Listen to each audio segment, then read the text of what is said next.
ஒரு பையன் போய் அப்பாட்ட கேட்குறான், அப்பா அரசியல்னா என்னப்பா அப்படின்னா. அப்பா சொன்னார், நான் தான்டா வீட்டுக்கு தலைவன், அதனால் நான் தான் நாட்டினுடைய அரசியல்வாதி. ஆனால் உங்கள் அம்மா வைத்து என்னால் எதுவுமே பண்ண முடியாது. உங்கள் அம்மா தான் நாட்டினுடைய அதிகார வர்க்கம். இந்த வீட்டை கூட்டுறாங்கல்ல வேலைக்கார பொண்ணு, இவங்க நாட்டினுடைய தொழிலாளர் வர்க்கம். எதிர்காலமே தெரியாமல் அழுகுது பார்த்தியா உன் தங்கச்சி பாப்பா, சின்ன குழந்தை. இதுதான் நாட்டினுடைய எதிர்காலம். கேள்வி கேட்குறேல்ல, நீ தாண்டா நாட்டினுடைய இளைஞர் வர்க்கம்னாரு. அந்த பையனுக்கு ஒன்றும் புரியல, போய் தூங்கிட்டான். அன்னைக்கு நைட்டு அந்த சின்ன குழந்தை தங்கச்சி பாப்பா அழுந்துச்சு. இவன் வேமா போய் அவங்க அம்மாவை எழுப்பி பார்த்தான். அவங்க எந்திரிக்கல, தூங்கிக்கிட்டே இருந்தாங்க.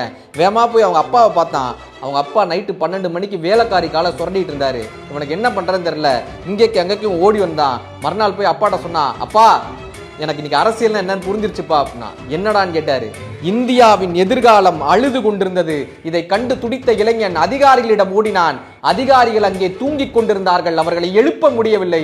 இதை கண்டு துடித்த இளைஞன் அரசியல்வாதிகளிடம் ஓடினான். அரசியல்வாதிகள் அங்கே தொழிலாளர் வர்க்கத்தை சுரண்டி கொண்டிருந்தார்கள். இளைஞன் என்ன செய்வதென்று தெரியாமல் ஓடி ஓடி ஓடி ஓய்ந்து போனான். இறுதி வரை இந்தியாவின் எதிர்காலம் அழுது கொண்டே இருந்ததுன்னு சொல்லி முடிச்சாங்க.